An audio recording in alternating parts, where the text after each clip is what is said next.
스가랴 14장 1절부터 11절 말씀 같이 합니다.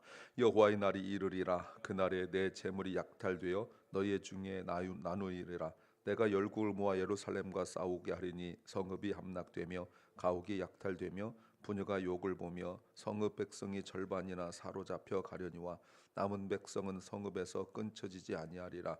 그때 여호와께서 나가사 그 열국을 치시되 이왕 전쟁 날에 싸운 것 같이 하시리라. 그날에 그의 발이 예루살렘 앞 곧 동편 감람산에 서실 것이요 감람산은 그 한가운데가 동서로 갈라져 매우 큰 골짜기가 되어서 산 절반은 북으로 절반은 남으로 옮기고 그 산 골짜기는 아셀까지 미치리라. 너희가 그의 골짜기로 도망하되 유다 왕 우시야 때 지진을 피하여 도망하던 같이 하리라. 나의 하나님 여호와께서 임하실 것이요 모든 거룩한 자가 주와 함께하리라. 그날에는 빛이 없겠고 광명한 자들이 떠날 것이라. 여호와의 아시는 한 날이 있으리니 낮도 아니요 밤도 아니라 어두워 갈 때에 빛이 있으리로다. 그날의 상수가 예루살렘에 솟아나서 절반은 동해로 절반은 서해로 흐를 것이라. 여름에도 겨울에도 그러하리라. 여호와께서 천하의 왕이 되시리니 그날에는 여호와께서 홀로 하나이실 것이요 그 이름이 홀로 하나이실 것이며 온 땅이 아라바까지 되되 게바에서 예루살렘 남편 림몬까지 미칠 것이며 예루살렘이 높이 들려 그 본처에 있으리니 베냐민 문에서부터 천문자리와 성보퉁이 문까지 또 하나넬 망대에서부터 왕의 포도주 짜는 곳까지라. 사람이 그 가운데 거하며 다시는 저주가 있지 아니하리니 예루살렘의 안연히 서리로다. 아멘. 14장은 12장부터 시작하는 그 내용의 마지막 부분이고 그리고 스가랴의 마지막 부분이 바로 14장입니다. 스가랴의 마지막 예언의 부분이 14장이고 또 스가랴의 결론 부분이라고 볼 수 있습니다. 지금까지 내용을 좀 간단하게 정리를 해본다면 앞에서 8개의 환상이 있었습니다. 바벨론 포로에서 돌아온 이스라엘 백성들에게 하나님이 원하신 것은 하나님께서 원하시는 성전 건축을 함으로 말미암아 공동체가 회복될 것을 예언하시고 말씀하셨죠. 그런데 우리가 말씀을 쭉 묵상해 오면서 보셨지만 바벨론에서 예루살렘으로 돌아왔지만 심각한 문제들이 있었습니다. 공동체의 문제가 있었죠. 하나님이 환상으로 보여준 축복을 제대로 누릴 자격과 조건이 되지 못했죠. 여전히 불순종하고 여전히 우상 숭배하고 그리고 자기들이 바라는 그 성전 건축으로 말미암은 그 물질의 축복만 기대하고 있었기 때문에 결국은 하나님을 떠나고 하나님께서 말씀하신 종 선지자들을 따라가는 것이 아니라 예전에 예루살렘 이스라엘이 멸망하기 전에 그 조상들의 모습을 자꾸 따라가고 우상 숭배하며 하나님께 거역하는 모습을 보여주고 있을 때에 하나님께서 이제 더 이상 그들에게 소망이 없음을 보시고 하나님이 12장부터 보여주고 있는 것이 무엇이냐면 오실 메시아죠. 오실 메시아. 그래서 오늘 14장은 이스라엘의 회복을 넘어서서 예루살렘 회복을 넘어서서 완성된 하나님의 나라를 바라보시면서 하시는 말씀이 14장이에요. 14장은 또 두 개로 나누는데 오늘 우리가 보는 1절부터 11절 말씀과 그리고 12절부터 21절 말씀이 나누면서 오늘 본문은 예루살렘의 심판과 구원과 높아짐에 관하여 세 개나 나와 있고요. 내일 볼 12절부터 21절은 열방이 낮아지고 복종하는 내용이에요. 오늘은 여호와 날이 굉장히 중요하다고 그랬죠. 13장은 그의 날이고 14장에서는 여호와의 날이 중점적으로 나오면서 반복적으로 나오는데 예루살렘은 아주 비참한 일을 겪게 될 거예요.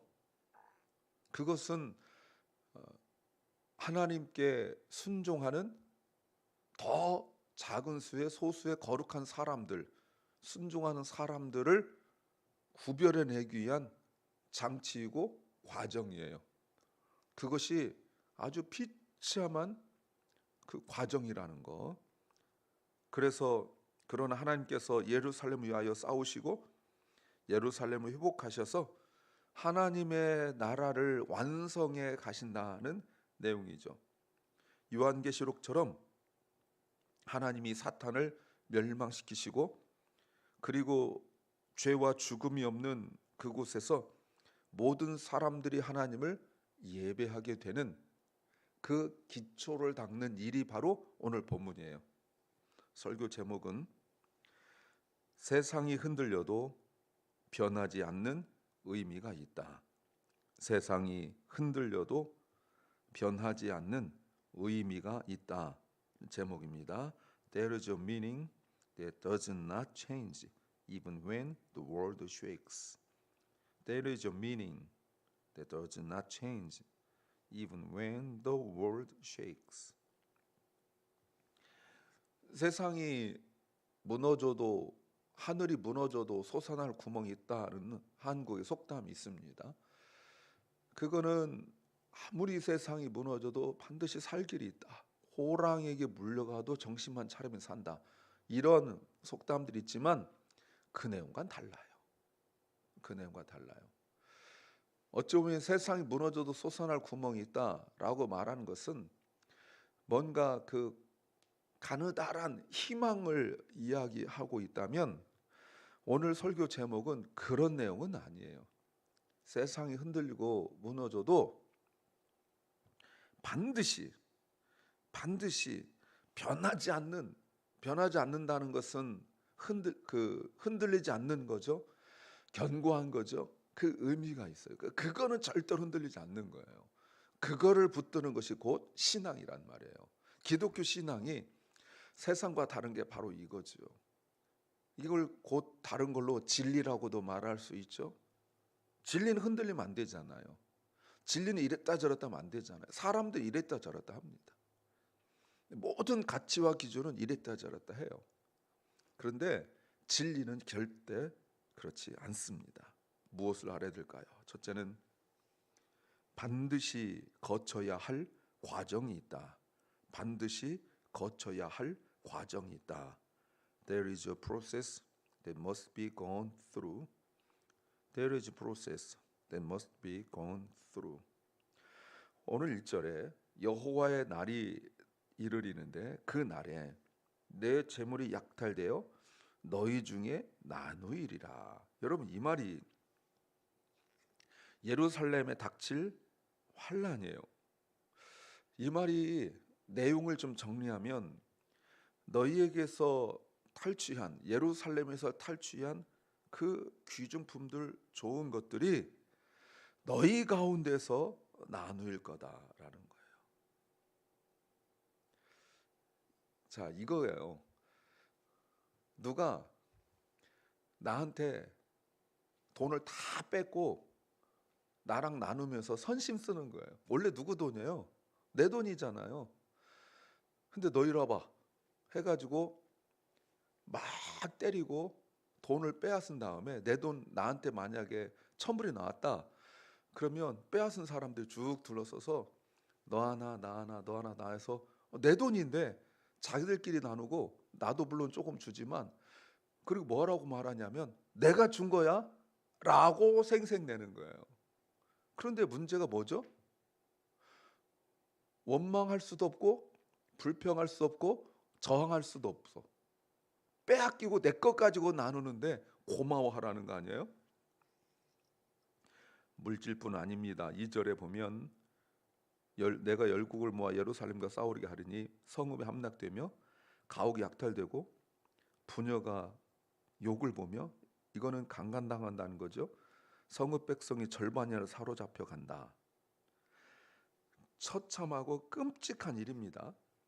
삶의 터전이 무너지고 가정이 파괴되고 공동체가 파괴돼요.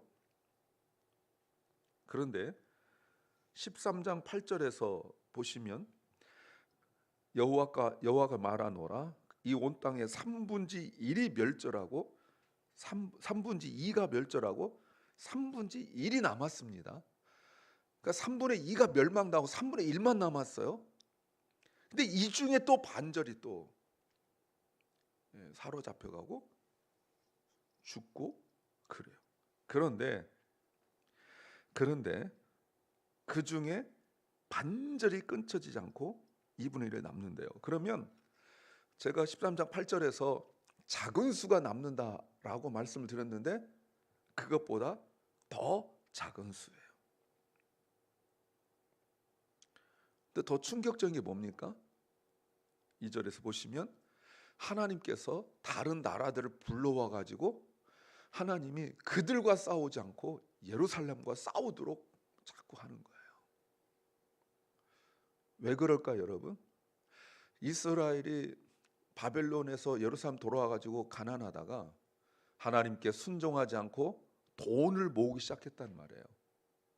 그러니까 주변 나라들이 저기 잘 사는데 돈 모았다 하는데 그게 하나님 거역하고 11조 안 내고 주일 성수 안 하면서 모은 돈이잖아요. 그러니까 돈 있는 곳에 몰려든 거죠. 불순종하고 하나님께 거역하고 예배도 안 드리고 그냥 새벽부터 죽어라고 일하고 그렇게 애쓰고 살았는데 와가지고 다 빼앗아 가는데 하나님 불러들였다는 거 아니에요? 여러분 이게 참 비참한 일이죠. 그런데 이것은 이스라엘 실제 역사에 없었어요. 역사에 없는 얘기예요.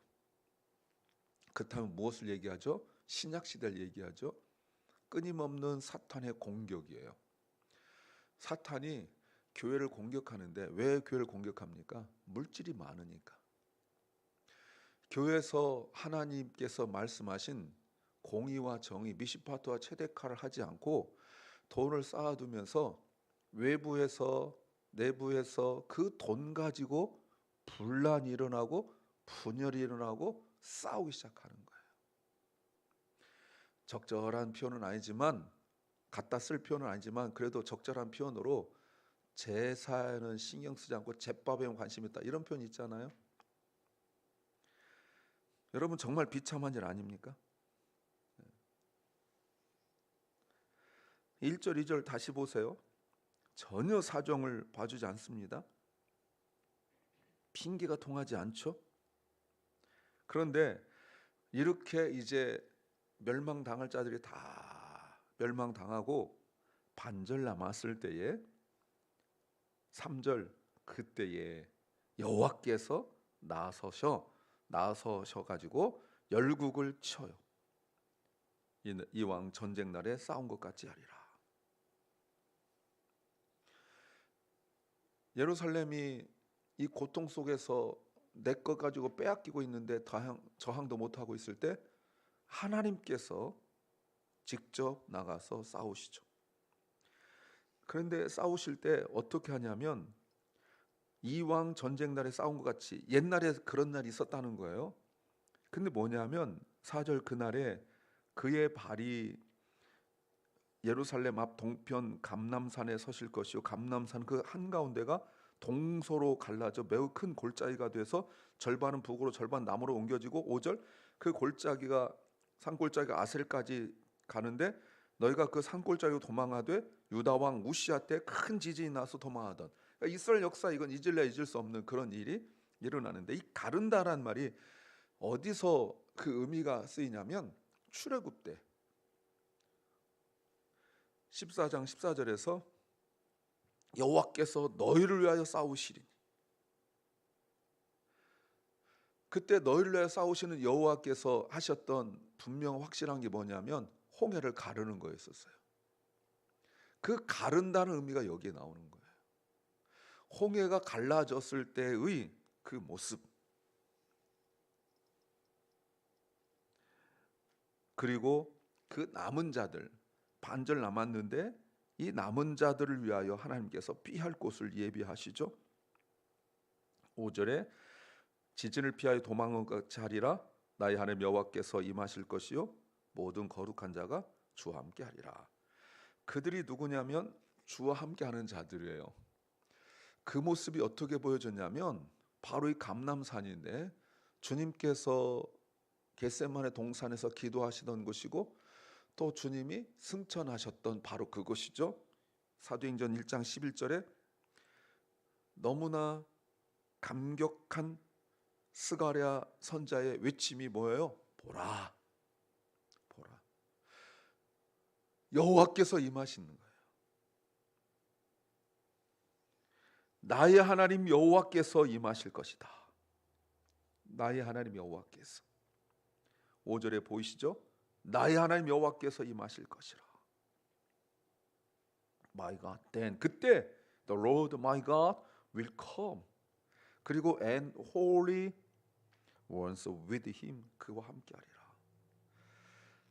어마어마한 일이 벌어지는 거예요.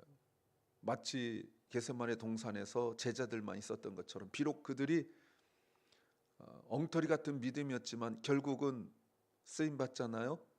그런 거예요. 두 번째는 새로운 소망이 생긴다. 새로운 소망이 생긴다. A new hope arises. A new hope arises. 6절 그날에는 빛이 없겠고 광명한 자들이 떠날 것이라. 여호와의 아시는 한 날이 있으리니 낮도 아니고 밤도 아니라 어두워갈 때에 빛이 있으리라. 그날이 언제예요? 그날이 언제예요? 온 세상이 다 변할 때예요. 마치 그 북유럽 이쪽의 백야처럼 그렇게 된다는 겁니까? 거기는 뭐 밤에도 낮 같고 뭐 이렇게 한다는데 그런 게 아니죠. 우주와 천하가 변하는 거예요. 마가복음 13장 24절에 해가 어두워지며 달이 빛을 내지 아니하며 별들이 하늘에서 떨어지며 하늘에 있는 큰 권능들이 흔들리리라. 인자가 구름을 타고 큰 권능과 영광으로 오는 것을 사람들이 보리라. 온 세상이 다 어두워졌을 때에 마치 하나님께서 창조하신 한 날이 첫날이에요. 하나님께서 천지를 창조하실 때 빛이 있으라 했던 그 빛은 태양빛은 아니죠. 빛이에요. 어둠과 빛을 분리한 바로 그 첫날의 첫 역사예요. 그날처럼 온 세상이 깜깜하고 어둡고 이거는 실제 그렇다는 것이 아니라 겪게 된 일들이 그런 거잖아요. 세상 무너진 것처럼 깜깜할 때 하나님께서 거기에 빛과 어둠이 분리되지 않는 그 최초의 날, 밤도 아니고 낮도 아닌 그 최초의 날에 하나님께서 천지를 창조하여 빛이 있으라 말씀하셨던 것처럼 빛이 있을 거라는 거예요. 근데 이 빛은 어떤 빛이에요? 밤과 낮이 반복되는 것이 아니라 영원한 빛이죠. 예수 그리스도 아닙니까? 어둠이 지나가고 밤이 존재하지 않는 요한계시록 22장 21절 25절 22장 5절 말씀이죠. 그럴 때 어떤 일이 벌어집니까? 8절 그날에 그날 여러분 계속 보셔야 돼요. 그날에 생수가 예루살렘에 솟아나서 절반은 동해로 절반은 서해로 흐를 것이라. 여름에도 겨울에도 그러하리라. 이럴 수가 없어요. 이럴 수가 없죠. 예루살렘은 물이 나는 곳이 아니에요. 그런데 예루살렘에서 물이 나는데 이것은 하나님의 보좌로부터 흐르는 물 아닙니까? 에스겔 47장처럼 하나님 보좌로부터 물이 흘러나와서 그 물이 가는 곳곳마다 살아나는 역사가 일어나잖아요. 계속 여러분 여기 생수가 넘쳐나는 게 무슨 말이에요? 메시아가 임하시는 날이 언제예요? 계속 공급된다는 뜻이에요. 계속 흐른다는 거예요. 끊어지지 않는다는 거예요. 가라지 않는다, 말라지지 않는다라는 의미입니다. 동쪽은 사해고 서쪽은 지중해, 온 세상이라고요. 이런 새로운 소망이 생기는 거예요. 주님을 만나야, 주님 오셔야 생기는 소망이죠. 세 번째는 가장 아름다운 모습을 회복한다. 가장 아름다운 모습을 회복한다. The most beautiful form is restored. The most beautiful form is restored. 9절에 보니까 여호와께서 천하의 왕이 되시리니 통치하시리니 그날에 여호와께서 홀로 하나이실 것이요 그 이름이 홀로 하나이실 것이며. 여러분, 이것은 신앙 고백이에요. 홀로 한 분이신 하나님이란 말은 신앙 고백이에요. 잘 안 나오던 표현이잖아요. 너무 뻔한데 잘 안 나오는 표현인데 왜 얘기합니까? 지금 이스라엘이, 예루살렘이 여러 신을 섬기고 있거든요. 우상 숭배하고 있거든요. 그러니까 하나님은 홀로 한 분이라는 거예요. 한 날에, 앞에서 보셨죠? 한 날에 7절에 여호와의 아시는 한 날에 한 분, 한 이름을 지닌 한 하나님이 존재하게 될 거라는 거예요. 가장 아름다운 모습이라는 겁니다. 지금 스가랴가 말하는 가장 아름다운 모습이 꽃이 피고 새가 날아다니고 나비가 날아다니는 이런 것이 아니라 온 세상이 어두워졌을 때에 빛이 있으라 말씀하신 그 날에 한 이름을 가진, 한 이름이 여호와 하나님이잖아요. 한 이름을 가진 한 하나님이 존재하는데 그 전에 없었느냐? 아니죠. 있었죠. 그러나 그 하나님을 예배하는 자들이 온전하고 그리고 신뢰하는 마음을 하는 것이 아니라 마음이 나눠져 있었죠. 멸망당하고 다 비참한 일을 겪고 난 이후에 3분의 1 중에 반절이 없어지고 반절 남은 아주 소수 중에 소수가 하나님과 함께하고, 감람산은 하나님과 함께하고, 그들이 오직 하나님만 찬양하는 거예요. 어둠에서 빛으로 옮겨졌기 때문에 하나님 한 분만으로 찬양하고 그분만 높이는데, 이것이 가장 아름다운 모습, 바로 천국의 모습이죠. 그때 온 땅이 아라바같이 되되 게바에서 예루살렘 남편 림몬까지 비칠 것이며 예루살렘이 높이 들려 그 본처에 있으리니 베냐민에서부터 천문자리 쭉 왕래 거기까지라. 이 무슨 말이냐면 예루살렘이 높아졌다기보다는 주변 땅들이 나눠진 거예요. 왜요? 하나님 때문에. 왜요? 성전 때문에. 왜요? 예배 때문에. 실제 그 높은 땅들이 아니죠. 예루살렘 주변에 있는 땅들, 그 땅들이 다 낮아져요. 산들이 낮아지고 그리고 땅들이 낮아져요. 이사야 40장 4절, 골짜기마다 도두어지며 산마다 작은 산마다 낮아지며 고르지 않은 곳이 평탄케 되며 험한 곳이 평지가 되리라. 그런데 10절 보세요. 그 예루살렘은 그 자리에 그냥 있어요. 흔들리지 않아요. 흔들리지 않아요. 그런데 11절, 사람이 그 가운데 거하며 다시는 저주가 있지 아니하리니 예루살렘은 그 이름대로 평안의 도시가 될 것이다. 미가 4장 1절 2절, 이사야 2장 2절부터 4절이죠. 여러분, 이것이 우리에게 보여주는 흔들리지 않는 변함이 없는 의미예요. 하나님의 통치하심이 있으면 세상이 무너져도 평안하다. 붙드시기 소망합니다. 기도합니다. 주님, 세상이 무너지고 어둠이 온다 할지라도 빛이신 예수님으로 말미암아 누리는 흔들리지 않는 믿음 더욱 굳게 하여 주옵소서. 사랑 결란과 사랑 우리 자녀들이 다음 시대, 다음 세대 귀한 주의 백성들이 흔들리지 않게 하옵소서. 오늘도 병중에, 연약한 중에 몸과 마음이 지치고 상한 심령들을 주님 붙드시사 믿음이 흔들리지 않게 하옵소서. 오늘 하루를 주신 주님, 감사와 평안의 하루가 되게 하시고 주의 은혜 가운데서 오늘을 주신 은혜를 감사하며 찬양하게 하여 주시옵소서. 예수님 이름으로 기도하옵나이다. 아멘. 하늘에 계신 우리 아버지여, 이름이 거룩히 여김을 받으시오며 나라의 마옵시며 뜻이 하늘에서 이룬 것 같이 땅에서도 이루어지이다. 오늘날 우리에게 일용할 양식을 주옵시고 우리가 우리에게 죄 지은 자를 사하여 준 것 같이 우리 죄를 사하여 주옵시고 우리를 시험에 들게 하지 마옵시고 다만 악에서 구하옵소서. 대개 나라와 권세와 영광이 아버지께 영원히 싸움나이다. 아멘.